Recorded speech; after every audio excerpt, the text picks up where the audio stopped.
Tudo bem com você? É um prazer estar aqui mais uma vez neste canal, no canal da Igreja do NASPC, também compartilhado no canal da Igreja Adventistas Brasil, da Igreja Adventista do Sétimo Dia.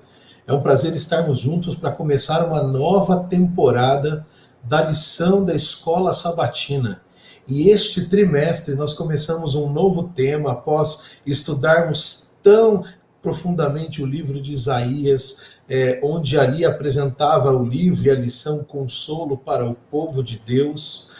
Esse trimestre nós vamos começar um novo tema também muito bonito, chamado A Promessa, a Aliança de Deus com o seu povo. E eu quero mostrar para você aqui a lição deste trimestre, o nosso guia de estudos para você que nos acompanha. Esta é a lição da Escola Sabatina, ou também o nosso guia de estudos A Promessa. Você pode adquirir este material no site cpb.com.br, caso você não seja membro da Igreja Adventista e queira também acompanhar os estudos conosco. Eu tenho certeza que você será abençoado por este material. Também quero apresentar a vocês o livro que complementa o estudo dessa lição, chamado Pacto Eterno. É realmente um material falando da aliança que você pode adquirir no mesmo site e complementará esse nosso estudo. Como você já sabe, desde o finalzinho da lição da lição anterior, sobre o livro de Isaías, nós estamos em época de pandemia, e então estamos gravando de casa, nesta nova ferramenta, para que você não deixe de ter todo o conteúdo disponível a cada semana no estudo da lição da Escola Sabatina. Eu quero pedir que você, neste momento, tome bastante atenção. Também quero desejar a você que Deus abençoe muito a sua vida neste novo período de estudos que estaremos aqui. Daqui a pouco eu vou apresentar os convidados. Mas eu também queria te lembrar de você seguir as nossas redes sociais. Siga o Instagram, Facebook, também siga o YouTube da Igreja, o NASP Engenheiro Coelho, o NASPC, e também siga as redes sociais da Adventistas Brasil, mas principalmente aqui no YouTube, não esqueça de ativar o sininho, tá ok? E você coloca ali as notificações para que você não perca nenhum dos vídeos a cada semana. Eu quero começar apresentando aqui o nosso primeiro convidado desta primeira lição, o pastor Emilson dos Reis. Pastor Emilson dos Reis foi durante muitos e muitos anos professor e diretor do Seminário Adventista Latino-Americano de Teologia, e o pastor Emilson, ele tem o privilégio agora de estar curtindo a sua aposentadoria desde o final do ano passado. Mas, pastor Lucas, agora sim ele vai começar a trabalhar, né? Pastor Emilson tem uma agenda lotada, atenderá muitas igrejas, vai atender bastante gente aí agora no seu período em que não tem mais essa função de professor oficial, mas certamente continuará lecionando. Pastor Emilson, obrigado por estar conosco, obrigado por aceitar o convite. Ok, Júlio, obrigado pelo convite aqui, cumprimento você, o Lucas também. Observando aqui, o Lucas está mais elegante. E eu estou mais velho também, né? Cumprimento a todos os nossos ouvintes que nos acompanham aqui no estudo de mais uma lição da Escola Sabatina. Obrigado, pastor Emilson, obrigado por aceitar o convite. O pastor Emilson foi o meu professor na graduação de teologia. Nosso, Júlio, nosso professor. Pastor Lucas, eu ia dizer isso agora. E também foi professor do pastor Lucas Iglesias, que é o nosso outro convidado. Pastor Lucas Iglesias, mas antes que ele fale do pastor Emilson, ele foi meu professor, o pastor Lucas, na pós-graduação em teologia, quando eu cursei ali a disciplina Judaísmo do Segundo Templo. O pastor Lucas foi o professor. O pastor Lucas, ele dá aulas na graduação e na pós-graduação em teologia das matérias do Antigo Testamento, língua hebraica, né? Então ele trabalha mais no Antigo Testamento. Assim que se formou, continuou na faculdade, logo foi absorvido como professor, porque tem um talento para ensinar, um conhecimento vasto. Pastor Lucas, obrigado por aceitar o convite e por começar essa nova lição de um tema que é bem pouco conhecido para você, é só o tema da aliança. Eu que agradeço, Júlio, agradeço o convite e é uma honra estar aqui, principalmente com o pastor Emilson, com quem eu aprendi muito nas aulas, e ele foi um dos principais responsáveis por eu ter continuado. Então, quando eu comecei a dar aula na faculdade de teologia, foi ele era o diretor na época, ele foi um dos responsáveis por isso. Eu lembro de conversas que tivemos, então é uma honra estar aqui. Muito eu aprendi e ainda aprendo com ele. Louvado seja Deus, eu não sabia desses detalhes, mas o Espírito Santo uniu vocês dois aqui hoje. Então, nesse espírito de oração, pastor Lucas, você poderia nesse momento introduzir uma oração para nós avançarmos com o tema dessa semana? Claro, Júlio. Oremos.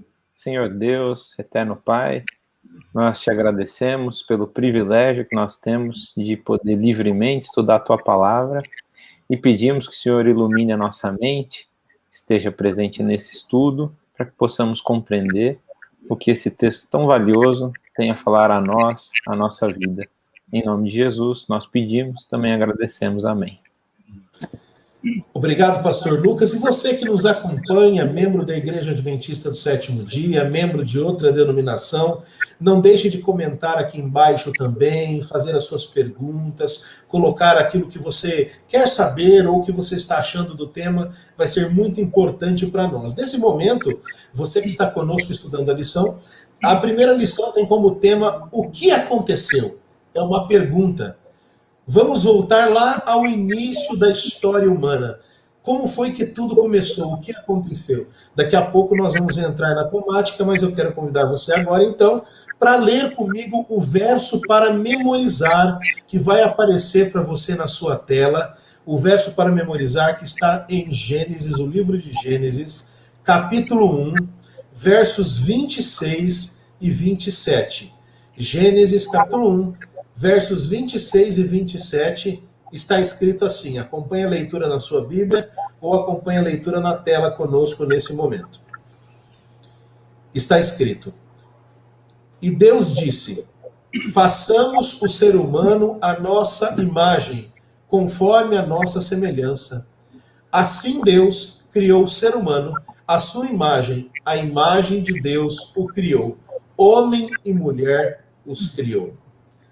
Então, nós precisamos começar, querido ouvinte, querido amigo, entendendo que aqui é um relato bíblico da criação. E esse relato em Gênesis, e também o relato de toda a Bíblia, é um relato que nos traz esperança, felicidade, e tem como intenção nos restaurar a verdadeira imagem e semelhança de Deus. Fomos criados à imagem e semelhança de Deus. O pecado entrou neste mundo e distorceu esta imagem. E durante a lição dessa semana, então, nós vamos examinar a criação, a forma como Deus havia primariamente nos criado de forma perfeita. E também trataremos, ao longo do trimestre, do que Deus está fazendo para corrigir o problema do pecado. E nesse momento, eu quero convidar, então, pastor Emilson dos Reis. Começo lhe perguntando aquela pergunta de $1 milhão, não é verdade? Por que nós estamos aqui? Como nós chegamos aqui? Para onde nós estamos indo? O que está acontecendo conosco durante esse período que aqui estamos? Por exemplo, Gênesis, capítulo 1, verso 1, diz que no princípio criou Deus os céus e a terra. Lá em Salmos, no Salmo 100, verso 3, diz: saibam que o Senhor é Deus e Ele nos fez, somos seu povo e seu rebanho. E poderia ler aqui, pastor Emilson, outros textos como Atos 17, 26, Efésios 3, 9, Hebreus 1, 2 e 10, Como esses textos respondem essas perguntas que nós lançamos agora? Está com o senhor aí as respostas. Você me permite, Júlio, antes de responder a tua pergunta, de apresentar um outro assunto, já que a primeira lição que eu acho que é importante. Os adventistas estudam a Bíblia usando também a lição de escola sabatina desde 1852. A primeira lição foi feita pelo pastor Tiago White. Então, nós temos 4 lições, né, por ano, são os 4 trimestres. As lições, basicamente, são sempre de 2 tipos. Ou é o estudo de um livro da Bíblia, ou é o estudo de um assunto da Bíblia. Por exemplo, o trimestre passado, que nós acabamos de terminar aí, foi sobre um livro da Bíblia, um livro fantástico, Isaías. Esse agora é sobre um assunto da Bíblia. E desde 1852 até hoje, vários assuntos se repetem. Então, por exemplo, doutrinas da Bíblia foram estudadas uma por uma muitas vezes. O livro de Romanos, o livro de Salmos, o livro de Efésios, a primeira carta de Pedro, isso aí muitas vezes já foi estudado.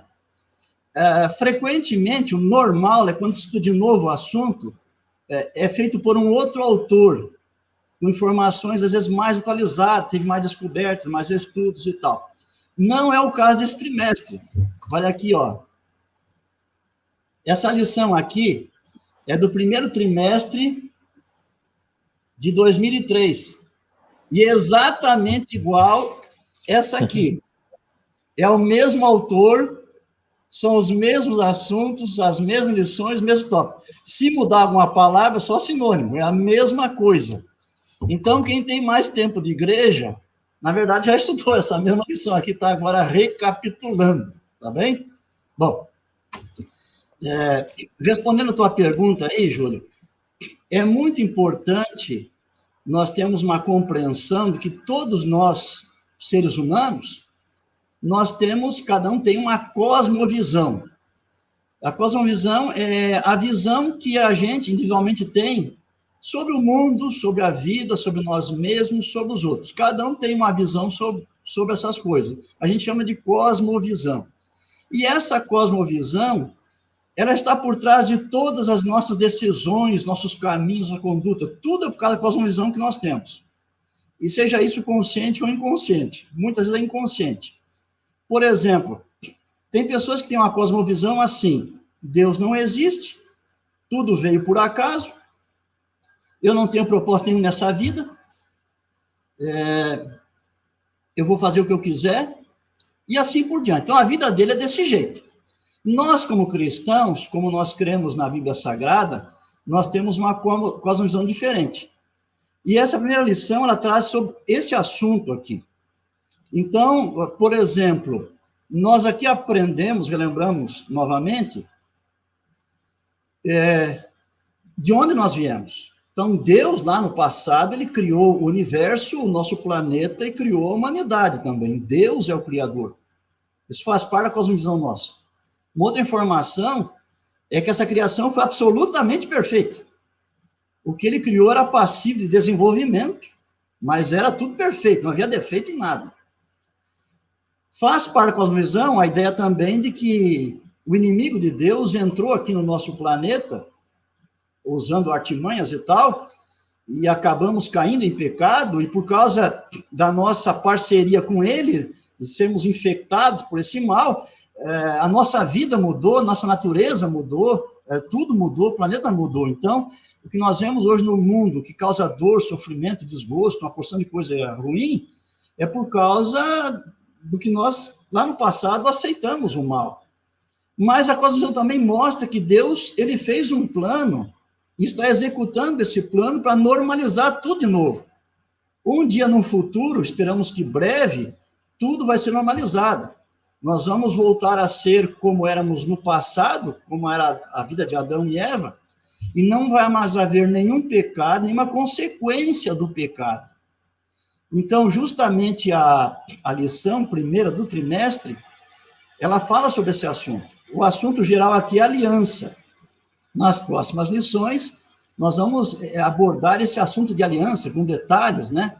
E vamos aprender aí, com detalhes, que Quando Deus fez aliança no passado, com Israel especialmente, ele fez uma aliança, como era costume haver alianças entre as pessoas na terra naqueles dias também, entre os reis, os suzeranos, os vassalos, assim por diante, né?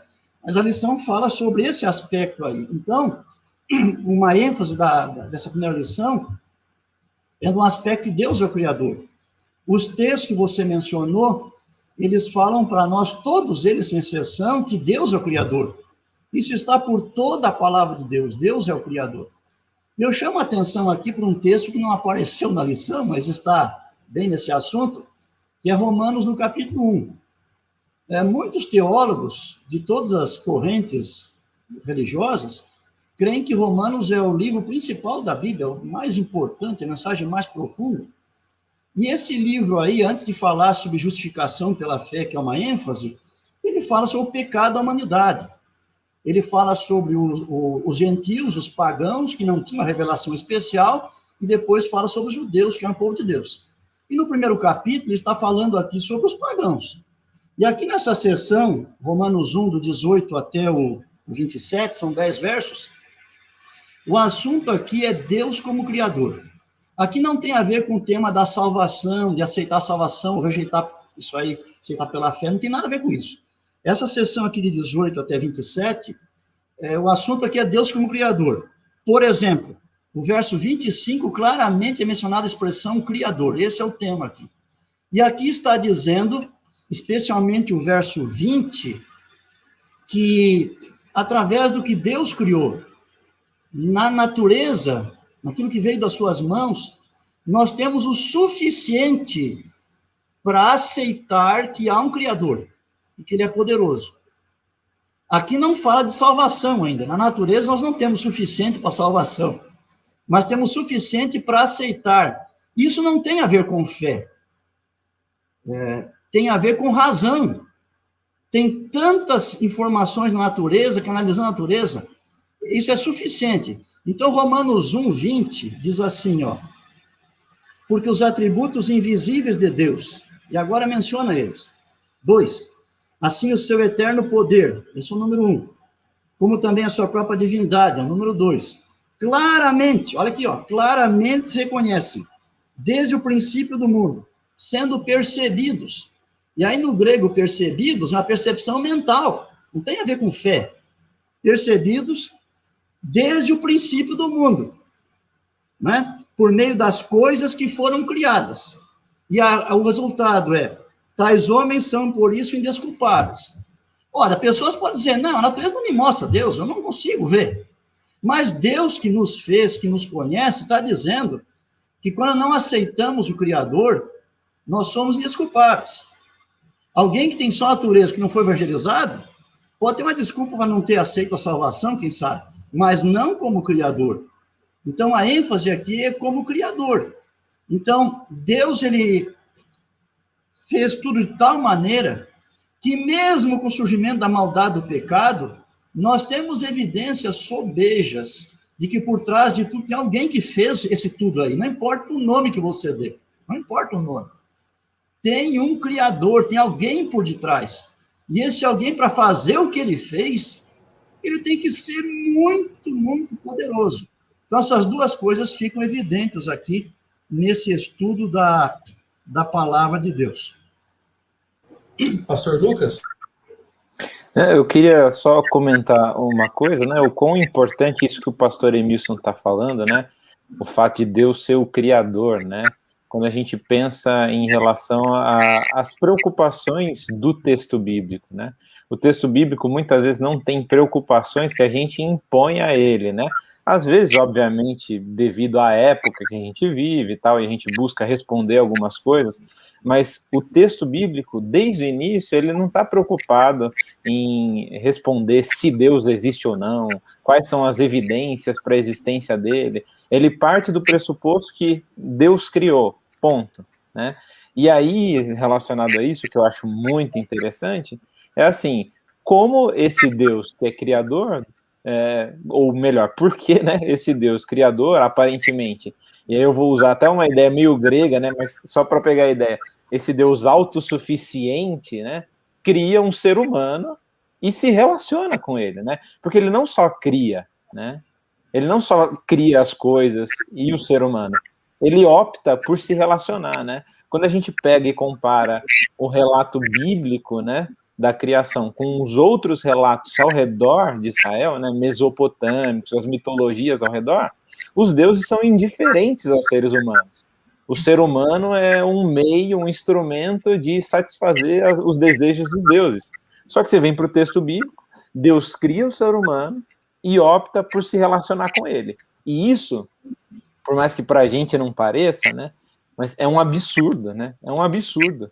Tanto é que, puxando um outro exemplo, né, em Deuteronômio 4, quando Deus, depois de dar os mandamentos para Deus, Israel ouvir aquilo, entra em contato com outros povos ao redor, quando eles estão próximos a conquistar Canaã e etc., os povos olham para Israel e falam assim, que povo é esse? Que povo é esse que, primeiro, tem um Deus que é tão próximo deles, que eles invocam e ele os ouve, e depois, que fala estatutos e juízos, mostra leis, né? Então, assim, que Deus é esse, né? Que ele é o criador, só que ele não é indiferente. Ele cria e se relaciona, se preocupa. Como que Deus pode se preocupar com esse nada que nós somos, né? E isso eu acho que é o absurdo principal, né? Dessa aliança e pelo fato dele ser o criador. Pastor Lucas, talvez realmente seja o maior contraste entre os deuses, os outros deuses e o Deus de Israel, né? Esse contraste dessa proximidade, enquanto você citou aí o pensamento grego, enquanto se vêem deuses inamovíveis, inabaláveis, distantes, né? Esse Deus de Israel está tão próximo. Mas, pastor Lucas, então agora eu quero, baseado nessa verdade que o pastor Emilson comentou e você complementou, lá em Gênesis 1, 27, diz assim, então, e Deus criou o ser humano, criou o homem em algumas versões da Bíblia, né? Mas o ser humano seria uma melhor tradução, já que não é questão de gênero, é questão de espécie, né? Então Deus criou o ser humano à sua imagem, a imagem de Deus os criou, homem e mulher os criou. O que significa, em termos práticos ou finais, Deus ter nos criado à sua imagem? Existe outra coisa, além do ser humano, que foi criado à imagem de Deus? Então, somos os únicos a ser criados à imagem e semelhança de Deus? Sim, não? E o que isso significa? Qual é o impacto, a profundidade disso para nós hoje? Bem, Júlio, essa pergunta é muito importante, porque eu acho que é uma dos detalhes mais importantes desse relato inicial aqui da criação, né? Principalmente porque tange, né, a nós, né, os seres humanos. Então, basicamente, a gente tem dois relatos da criação do ser humano, um em Gênesis 1, 26 e 27, e o outro no capítulo 2, no versículos 5 e 7, né? E cada um deles tem um foco específico. Parece que o inicial está relacionado a uma descrição da relação do ser humano com a divindade, com Deus, e o segundo, a relação dos seres humanos entre si, no caso, homem e mulher, né? E é muito interessante que nesse texto que você mencionou, né, que é o que você leu no início, né, a criação do ser humano à imagem, ela traz junto de si, do seu relato, alguns detalhes muito importantes. Primeiro, há um anúncio dessa criação, uma coisa que não existiu até agora, né? A gente vem lendo o texto da criação e o texto tem um ritmo. E até agora a gente vê o ritmo de Deus fala e acontece. Deus fala, acontece. De repente a gente tem uma pausa nesse ritmo e há um anúncio. Façamos o homem a nossa imagem e semelhança. Só que a gente daria para a gente falar muita coisa, né? Porque, por exemplo, o quão importante é entender que para o ser humano se compreender, ele tem que entender o que Deus vê sobre ele, né? Então, a compreensão de si depende da compreensão que Deus tem do ser humano, porque, antes de mais nada, Deus conhece o ser humano antes que ele exista, né? E isso é muito interessante. Mas, além disso, nessa criação, há um elemento que distingue o ser humano de tudo, que é o quê? De tudo criado, né? É ter sido feito à imagem e semelhança, né? E essas palavras aqui em Gênesis 1 parecem totalmente relacionadas. obviamente, né, da essência do ser humano, quem ele é, mas ao mesmo tempo de sua função. Porque logo na sequência é dito para o ser humano se multiplicar, algo que também está relacionado aos animais e etc. Só que só para o homem e para a mulher é dito, e aqui são usadas duas palavras em hebraico, né? O radar, que é dominar, e kavash, que é subjugar, e eles têm essa função especial. Então, ser imagem implica numa função especial, que é reproduzir a função de Deus, né? De domínio e de cuidado com a terra, né? De cuidado com a criação. Então, até o Edson Nunes, meu grande amigo, ele fala, usa esse jogo de palavras que eu gosto bastante, ele fala que o imitatio Dei, né? O imago Dei, a imagem de Deus, deságua numa imitação de Deus, porque a imagem está relacionada à função, né? O que o ser humano faz. E aqui isso é fundamental, né? Ser imagem de Deus não é só assim, poxa, há um padrão estético de um rosto. Se uma pessoa tiver um olho em cima da cabeça, a gente vai estranhar. Claro, mas é mais do que isso, né? No texto, a questão é, existe algo relacionado à função do ser humano. A função do ser humano é cuidar. E, além disso, a gente vai ver depois, né, mais para frente, que no capítulo 2, principalmente, vai ter uma distinção da criação, né, do homem e da mulher, onde, obviamente, é dada uma ênfase muito especial à mulher, através do verbo que é usado, que é um verbo mais sofisticado, né, o verbo banar, que é mais como se fosse construir, tem um aspecto arquitetônico na coisa, e ela, mantendo esse ritmo do texto de o ser humano é a imagem e o desdobramento na função, essa mulher, ela é a ajudadora, né, que no texto bíblico é o Ezer, né, a expressão em hebraico é usada para Deus. Então, da mesma forma que Deus é o auxiliador de Israel e do ser humano, a mulher é a auxiliadora no nível, né, num padrão divino ao homem, né? Então, essa dinâmica de imagem não tem só a ver, né, com um aspecto, sei lá, físico, intelectual, etc., mas tem a ver com a função, né? Tem a ver com a função do ser humano, de domínio, de cuidado, né? Os desdobramentos disso são bem interessantes se a gente começar a pensar, né? O cuidado com a natureza, o cuidado com o outro, né? O cuidado com tudo que Deus criou, e isso é bem interessante. Pastor Lucas, muito interessante essa questão dessa relação, né? Eu me lembro, você citou aí a questão de Eva, né? Na sua criação, né? Eu me lembro de um trabalho que fazíamos aqui na disciplina de Septuaginta, e ali a tradução, a ideia é erigir um monumento, moldar, né? Então Deus, ele molda algo, ou erege um monumento para Adão como presente ali. Agora, pastor Emilson, dentro disso que o pastor Lucas comentou, nós vemos que após Deus fazer essa criação do homem, não é? E o homem tem essa singularidade que o pastor Lucas tão bem colocou, né? O homem é criado à imagem de Deus, o que nos leva a imitar a Deus, né? A ser igual a Ele. Essa era a ideia. As primeiras palavras que nós encontramos aqui em Gênesis 1, 28 e 29 são as palavras: e Deus abençoou o homem e disse: sejam fecundos e se multipliquem e encham a terra. Lhe dei todas as ervas, verso 29, que dão semente, aquilo que está na superfície da terra. Pastor Emilson, de acordo então com Gênesis 1, 28 e 29, Deus ele apresenta ao homem que existe algo além dele, há um mundo material, né? Então Deus, ele inicialmente, logo depois da criação do homem, apresenta a ele a capacidade que ele tem de se reproduzir, de procriar, e interessante, né, pastor Lucas, é um pouco do poder divino, né? Deus dá ao homem o poder da procriação, que é o seu poder, mas ele apresenta, então, pastor Emilson, que existe um mundo material, algo ali que pode ser aproveitado pelo homem. Como é que nós entendemos isso? E já emplacando, o que significa Deus ter abençoado Adão e Eva? Qual era o relacionamento que ele esperava que eles tivessem um com o outro e com ele, Deus? Ô, Júlio, eu volto a ser desobediente. Eu vou voltar aqui ao comentário do Lucas, e depois eu vou para a tua pergunta, porque esse trechinho que o Lucas comentou, de fato, é muito rico, né? O que significa ser a imagem de Deus? Acho que nenhum ser humano esgotou ainda as possibilidades, porque significa muita coisa, né? Mas uma delas também é a capacidade criativa. Deus é criador, nós também somos. É claro que Deus criou a partir do nada. Nós criamos a partir de coisas que Deus já tinha feito, colocou à disposição.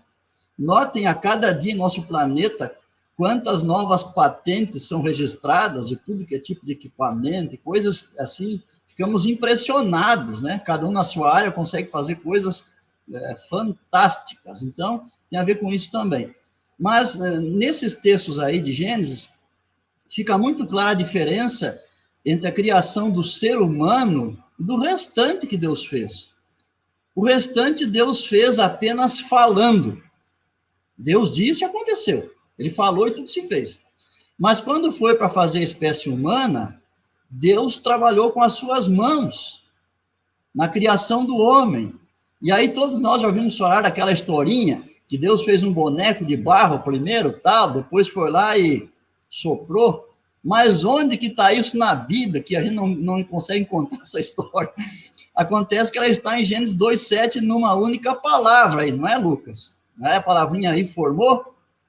A palavrinha aí é a mesma que era usada na época da bíblica para o oleiro quando ele fazia o vaso. Ele está modelando com as mãos, ele está modelando com as mãos, é a mesma palavrinha. É por causa dessa única palavrinha aí, Gênesis 2:7, que vem essa história, que é verdadeira. Deus fez com as suas mãos. Deus não disse haja o homem, haja a mulher, fez com as suas mãos. Quando foi para fazer Eva, de novo, Deus colocou as mãos, pegou lá um pedaço de Adão, trabalhou lá e fez a mulher também. Então, note que coisa especial. Nós somos diferentes, realmente, de tudo mais que Deus criou. E outra diferença, por exemplo, entre nós e outros seres vivos, animais, vamos pensar assim. Nós temos um corpo. Os animais também têm um corpo. Claro, cada um segundo a sua espécie, mas eles têm um corpo. Nós temos uma mente. Essa mente envolve 3 coisas: o raciocínio, o pensamento, o intelecto, no caso, as emoções e a vontade, volição, capacidade de decidir. Os animais têm o seu corpo, mas a mente, eles têm alguma coisa. Os animais, eles podem aprender alguma coisa. Aliás, o ser humano tem treinado aí e dominado uma infinidade de tipos de animais, grandes e pequenos, enfim. Os animais aprendem alguma coisa, eles têm um pouco de pensamento também. Emoção ele também tem um pouco, porque ele pode sentir dor, ele pode ficar alegre. Você já viu um cãozinho em casa todo feliz porque você chegou, tal, né? Mas eles não têm vontade, essa capacidade de tomar decisões. Eles, tudo que eles fazem é por instinto. O instinto mais forte neles é comida. E o homem consegue treinar eles baseado na comida que vai ganhar depois lá. Então, é todo um joguinho aí. Então, aí já tem uma diferença. Mas a diferença maior é no aspecto espiritual. Nenhum animal tem espírito, e nós temos o espírito. Deus nos criou assim. E quando veio o primeiro pecado, foi dito que o homem ia morrer. Acontece que Adão e Eva, quando pecaram, não morreram no mesmo dia. Mas não morreram fisicamente, nem intelectualmente. Mas morreram espiritualmente. Eles morreram. E por isso que Paulo fala que sobre os que não conhecem a Deus, e antes, os cristãos eram assim também, estávamos mortos em delitos e pecados. A vida espiritual estava morta. E quando alguém ouve a palavra de Deus e compreende sobre Jesus e aceita, aí ela é como se fosse ressuscitada, recebe vida. Isso está em Efésios capítulo 2. Então, essa é uma grande diferença entre o ser humano, criado à imagem e semelhança de Deus, do demais que Deus criou, né? O ser humano realmente é ímpar. E há vários anos eu estava fazendo compras com minha esposa na mercearia. Nós moramos num lugar aqui rural, nós temos só um mercadinho, digamos assim, e todo mundo faz a compra ali. E naquela época funcionava na frente da portaria do colégio. E eu entrei lá e logo saí, mas minha esposa ficou comprando coisas. Lá na última prateleira tinha produtos naturais. Ela ficou comprando e um irmão, um irmão bem idoso, se aproximou dela, era conhecido, haviam sido vizinhos, conversaram um pouco e tal. E na saída, minha esposa veio com as compras, o irmão passou por mim e disse: parabéns, pastor, parabéns porque você também é vegano.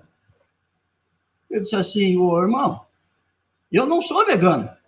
O senhor também não é vegano. Ele ficou assustado. O vegano é uma filosofia de vida, segue uma filosofia de vida. Não é só questão de alimentação. E essa filosofia coloca o animal no mesmo nível que o ser humano. Mesmo nível. E isso está contra a palavra de Deus. Porque aqui em Gênesis 1, verso 26, Deus colocou o ser humano para dominar os animais. Claro que nós cuidamos também e tal, mas nós somos muitíssimo superiores. O animal não é do nosso nível, não. Então, nós não somos, nunca vamos ser veganos. O que nós seguimos, talvez, é a dieta vegana, que é parecido com vegetarianismo estrito. Mas nós não somos veganos, porque o vegano não crê nada disso que está escrito aqui. Então, aqui está a nossa diferença do mundo animal, a nossa superioridade, né? E como você colocou aí, nesse texto aqui de Gênesis, na parte de terça-feira na lição, nós temos Deus falando, colocando a relação do ser humano com o mundo material. Os gregos, por exemplo, que dominaram o mundo também, cuja filosofia chega aos nossos dias e nos atinge impactando, muitos gregos, não todos, mas muitos filósofos diziam que a matéria era má. E filosofias, religiões pagãs, que a matéria era má.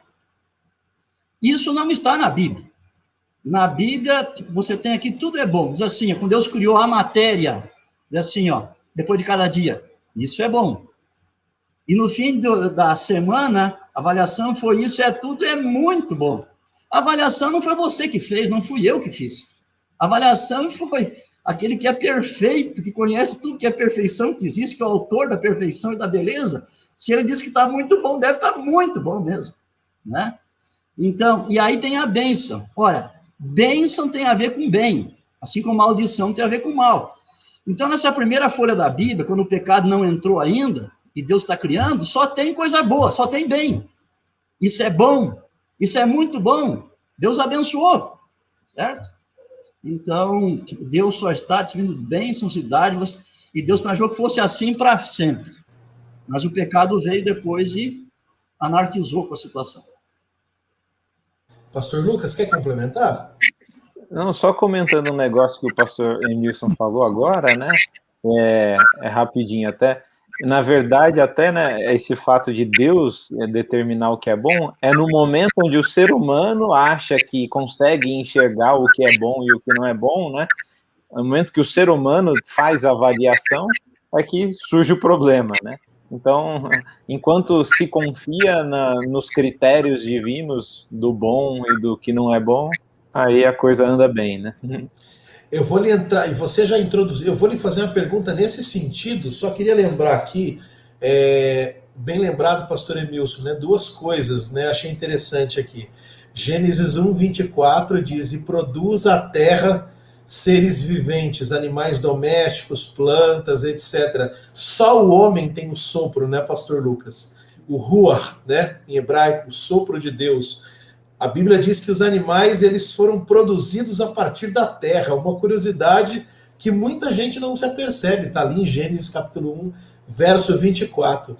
E o pastor Emilson, quando fez essa separação entre categorias, eu lembro que na sala de aula ele colocava numa categoria Deus e todo o resto em outra categoria. Na criação é a mesma coisa, não é, pastor? O ser humano tem uma categoria própria, porque ele recebeu o sopro de Deus, e os animais, as plantas, são também criados por Deus. Aliás, Provérbios 12, 10 diz que o justo tem amor pela vida dos seus animais, não é? Mas ele tem uma categoria separada. Agora, pastor Lucas, então, lhe interpelando neste momento.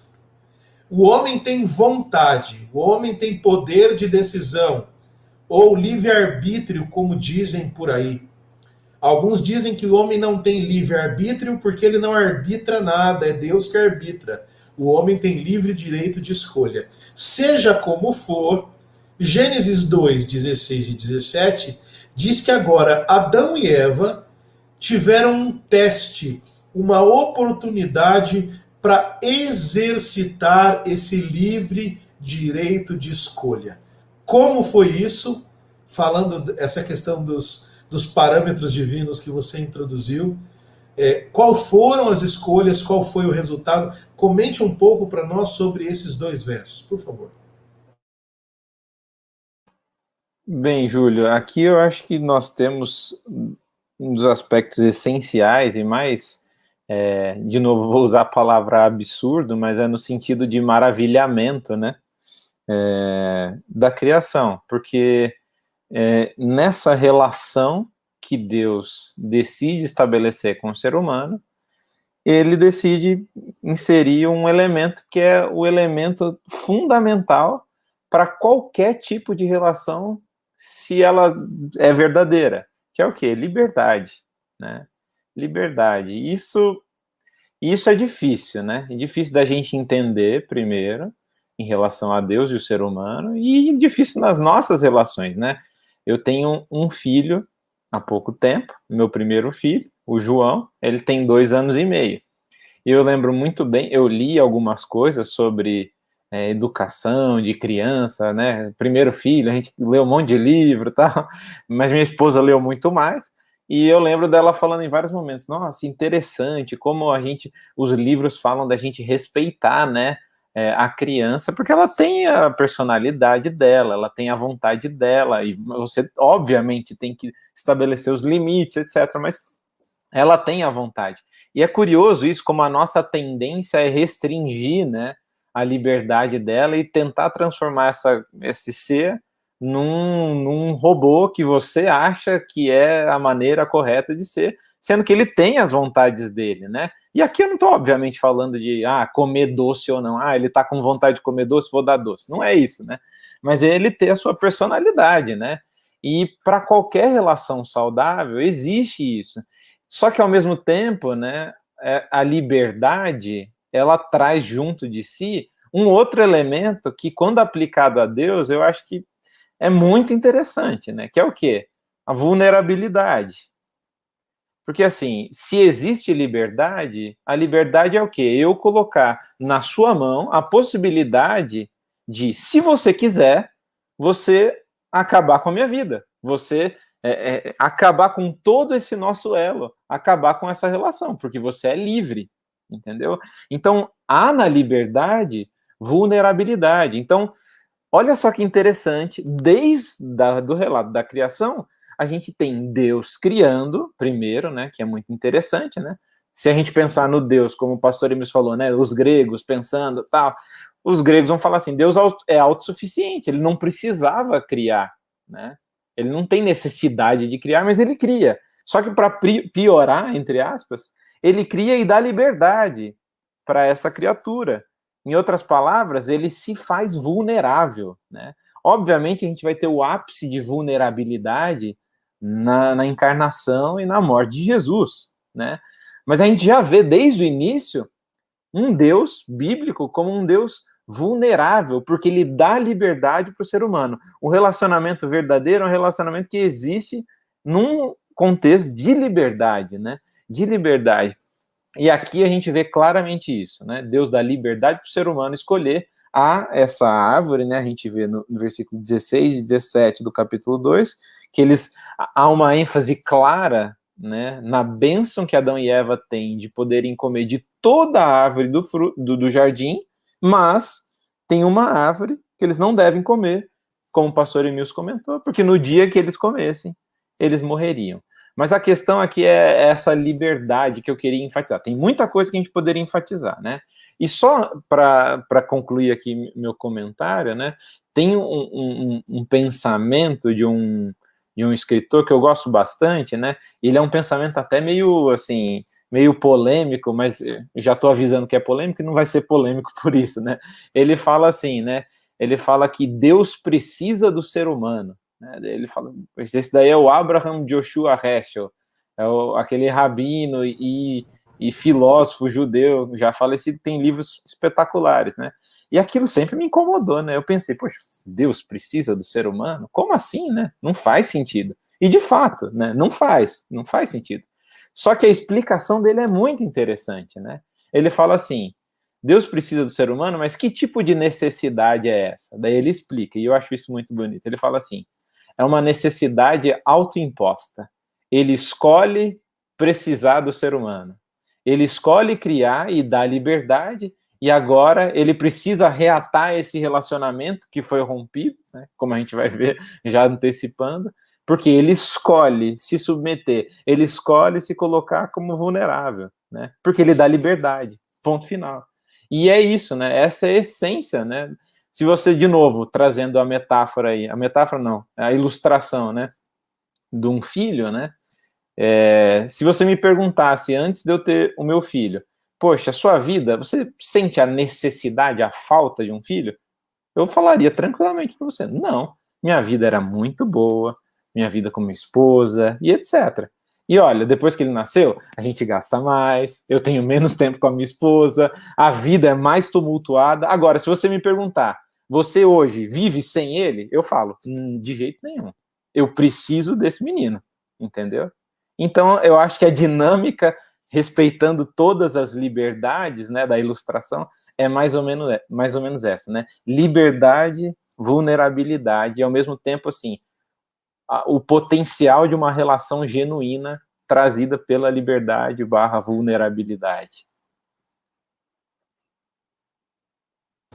Pastor Emilson, o senhor quer complementar? Fique à vontade. O seu microfone está fechado, tá bom, pastor?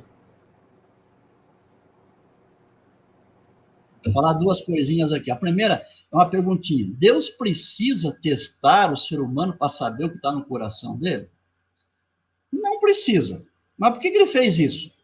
Porque, na verdade, Deus não apenas vai julgar a todos, Deus vai estar em julgamento também. E lá no Apocalipse, quando termina toda a história humana de pecado, todos no universo estão clamando assim, que Deus é justo. Justos e verdadeiros são os seus caminhos, todos. Ninguém vai ter dúvida.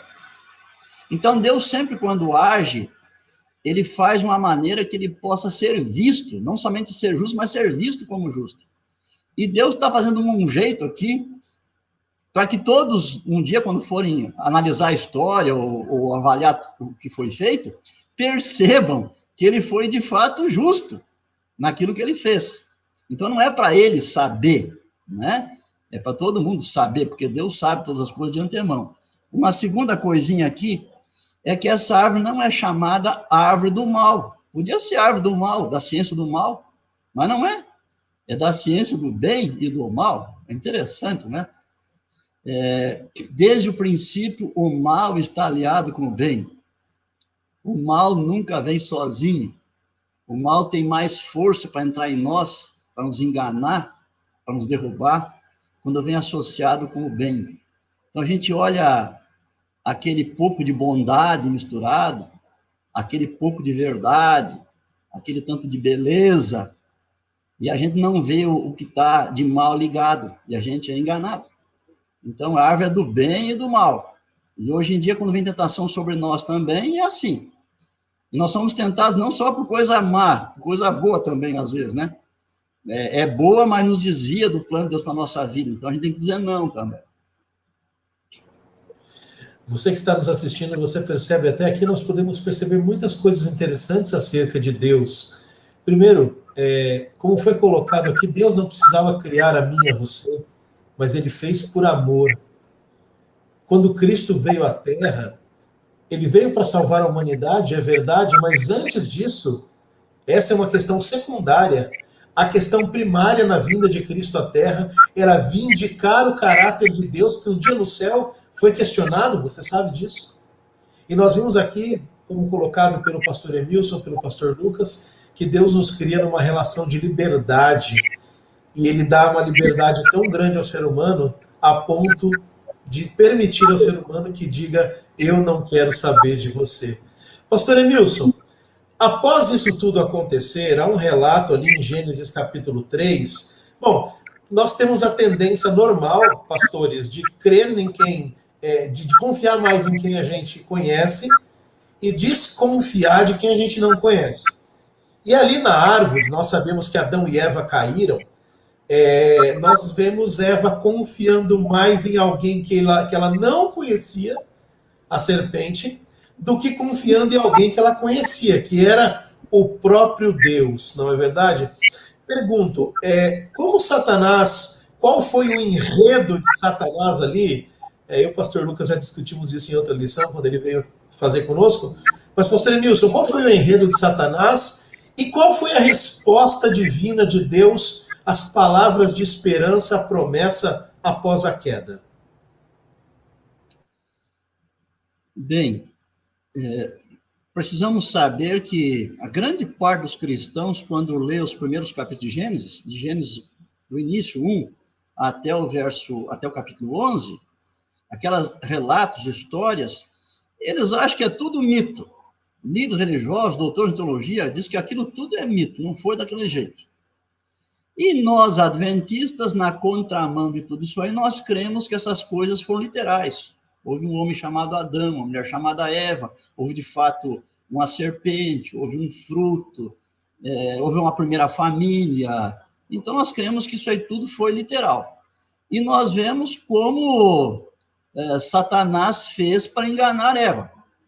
Se ele aparecesse abertamente, do jeito que ele realmente é, e apresentasse ideias contrárias à de Deus, ele seria rejeitado. Então, ele teve algum tempo para bolar, ele era um ser muito inteligente, lembrando que de toda a criação que Deus fez, ele é o ser mais inteligente, o mais perfeito, além de mais bonito também. Só que ele passou a usar toda a sua sabedoria e esperteza para o mal. Então, deve ter planejado muito bem como chegar em Eva. E ele chegou com pergunta. Ele não chegou afirmando, detalhando, ele chegou perguntando. Né? Uma conversa mole para ter um jeito de entrar, de ter assunto ali. É uma pergunta. Então, houve aí uma sutileza. E ele foi, com as suas palavras, criando um desejo, uma insatisfação. Ora, Deus havia criado um mundo perfeito e um jardim do Éden mais que perfeito, e colocou ali nossos pais. Eles eram imensamente felizes. Agora, pelas palavras da serpente, ou de Satanás, ele criou uma insatisfação. Ele basicamente disse assim para Eva, você está gostando daqui, né? Você está feliz, né? Você não sabe o que está perdendo. Tem muita coisa melhor que isso aqui. Você pode ser muito mais do que você é. Você acha que Deus é amor, que ele fez tudo isso porque ele ama você, e essa proibição é porque ele ama você, você é uma tola. Deus não quer que você seja como ele, você pode ir para uma outra esfera. Então, ele criou uma insatisfação. Eu estou lembrado aqui, numa das classes que eu dei, eu citei uma história que eu li também aí num livro, um pastor de uma igreja de um bom tamanho, com muita gente capacitada, com muitos ministérios. Esse pastor, ele foi chamado para essa igreja, conheceu os irmãos, começou a dirigir o lugar, mas ele percebeu que os irmãos podiam render muito mais nos ministérios que havia ali.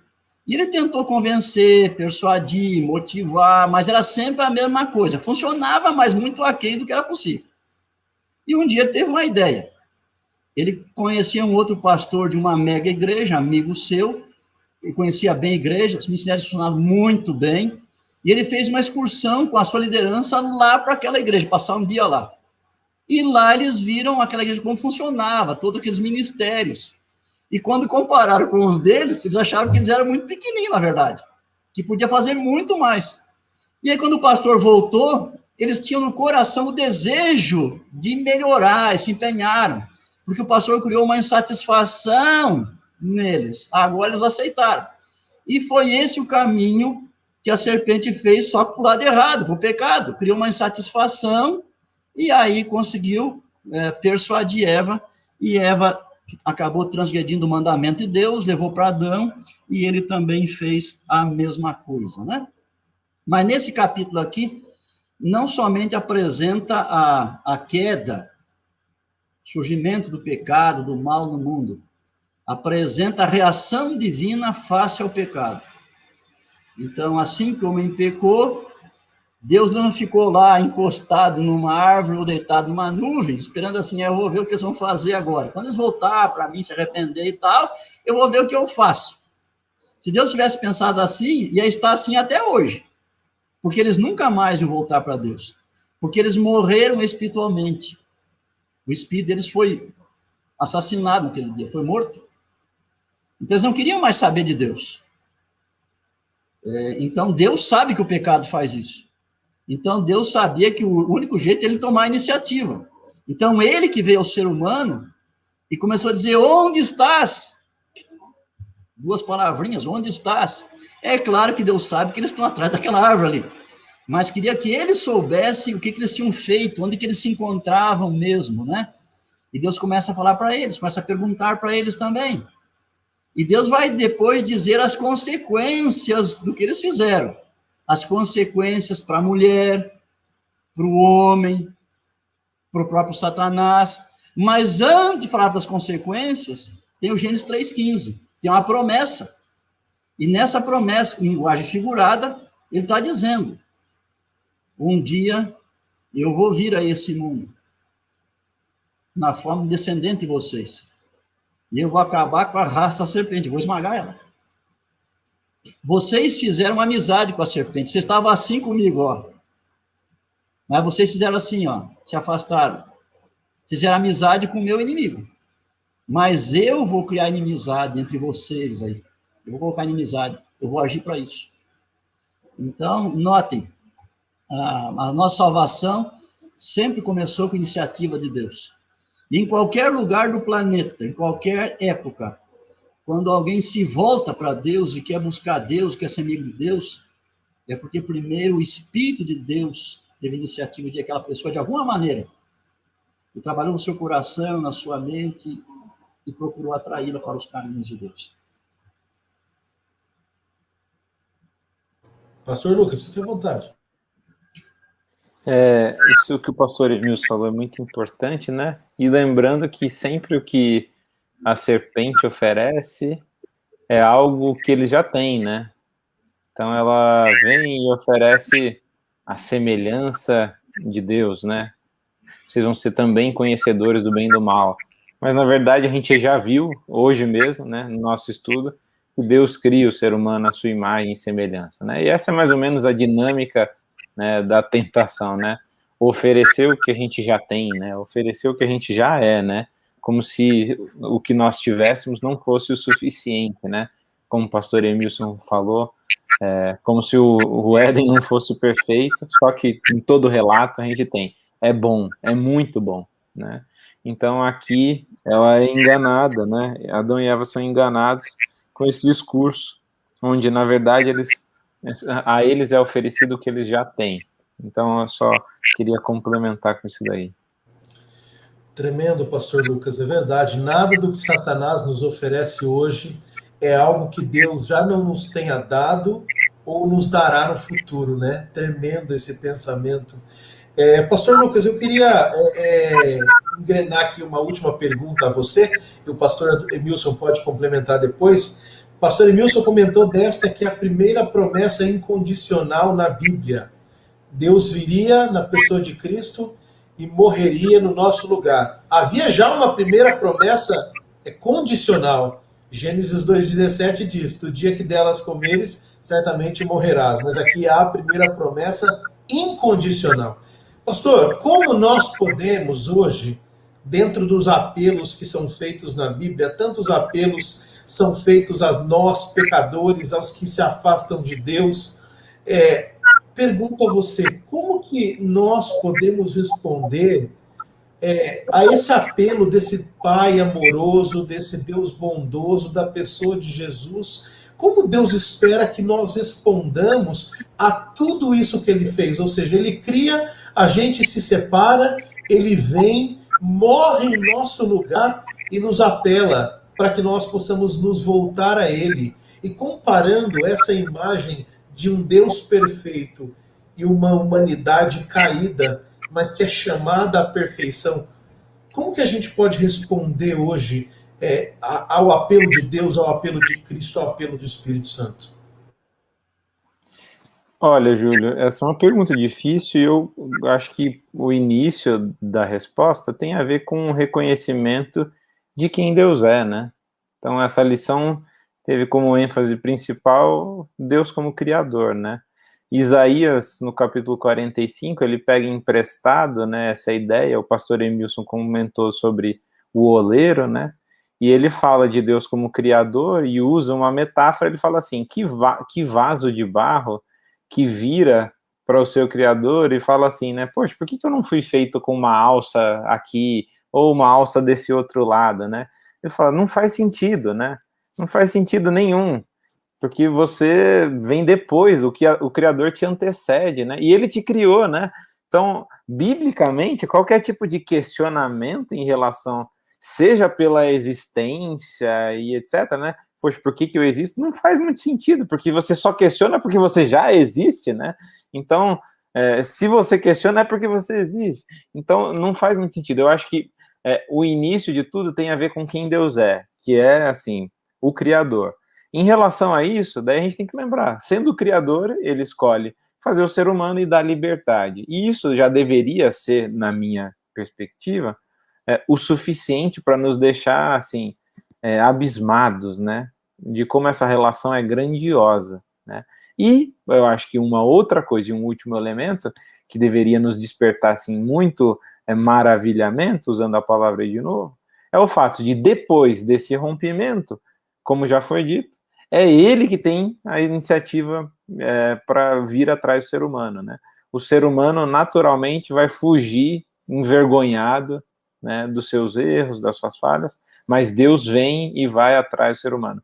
Deus, usando aí a palavra que você usou na pergunta, ele é o pai, né, do filho pródigo, que está sempre, sempre, sempre, né, independente do que tenha acontecido, né, pronto para receber o filho, né? Ele vai até o filho, né? Essa é a dinâmica. É um Deus que está em constante procura do ser humano, né? Deus em busca do homem. Aliás, é um livro muito bom, não é, pastor Lucas? Pastor Isso. Emilson. Então, nós devemos viver sempre lembrando de que nós fomos criados como seres humanos para termos comunhão com Deus. E tudo de ruim pelo qual passamos hoje, inclusive a pandemia, Covid-19, tudo mais que aparece por aí, que não é bom, tudo isso está fora dos planos iniciais de Deus. E tudo isso vai passar. Está na Bíblia que o mundo passa, né? Tudo passa. Mas aquele que faz a vontade de Deus permanece para sempre. E quando tudo isso aí terminar, porque isso aí tudo tem prazo de validade. O mal, o pecado tem prazo de validade. Quando tudo isso acabar, nós vamos ver com Deus para sempre. É um privilégio muito grande ser humano. Porque Deus nunca encarnou como habitante de outro mundo qualquer que ele criou. Ele nunca encarnou como anjo. Ele até chegou a aparecer como anjo, mas era coisa momentânea, não tornou-se de fato um anjo.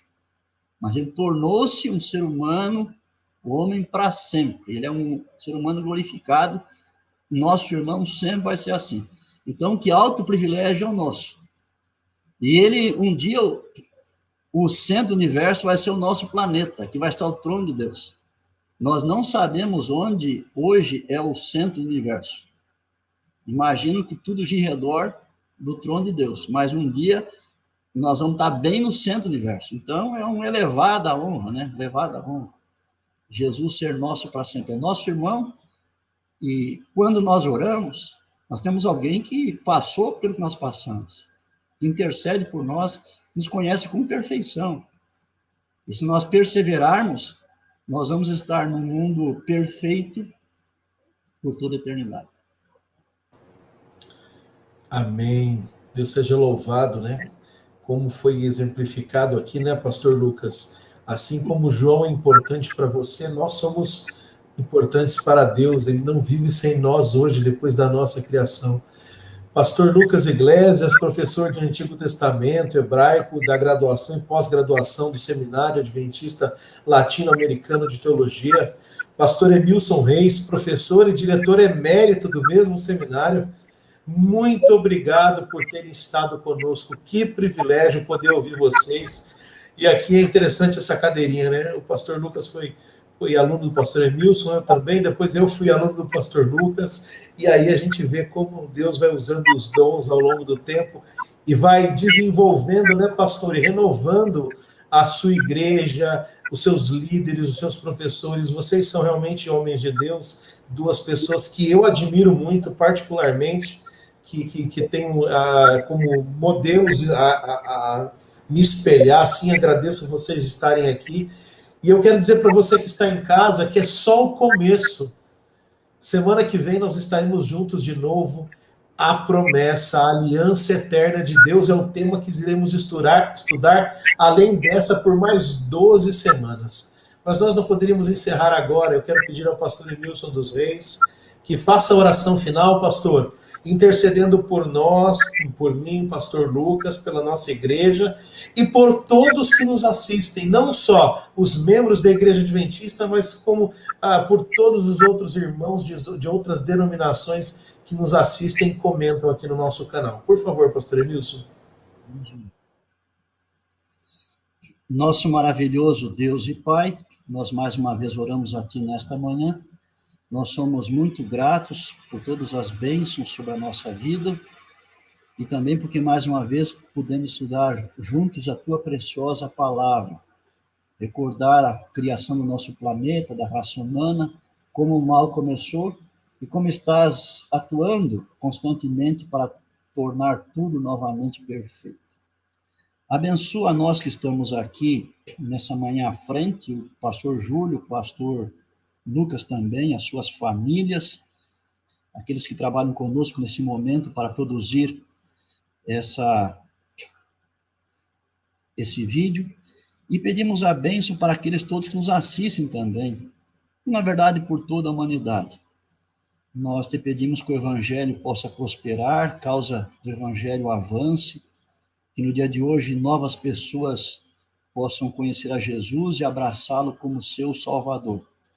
Nós oramos também, especialmente, por aqueles que combatem a pandemia, os da área da saúde, os governantes também em suas decisões sobre o assunto, por todos que sofrem, os que perderam entes queridos, os que estão aí sofrendo por causa desse mal, e que o Senhor ponha fim à pandemia e logo as coisas voltem à normalidade. Continua a abençoar o teu povo em todo o mundo, e oramos também pela volta de Jesus, em seu precioso nome. Amém. Chegamos ao final dessa primeira lição. Muito obrigado por você ter ficado conosco até agora. Olha, não se esqueça, canal Igreja, UNASP EC, YouTube, Facebook, Twitter, Instagram. Se inscreva e aqui no YouTube ative as notificações, marca o sininho para você não deixar de receber os avisos dos novos vídeos. Canal Adventistas Brasil, que estamos trabalhando nessa parceria. Nós nos vemos na semana que vem, quando estudaremos então o tema de número 2, que tem o título Os Princípios Fundamentais da Aliança. E como sempre, 2 convidados especiais estarão conosco aqui. Continuaremos via internet, uma gravação de forma nesta ferramenta, e quando pudermos, certamente retornaremos para a igreja, para ali fazermos a nossa lição, o nosso estudo. Que Deus abençoe você, um grande abraço e até a próxima semana.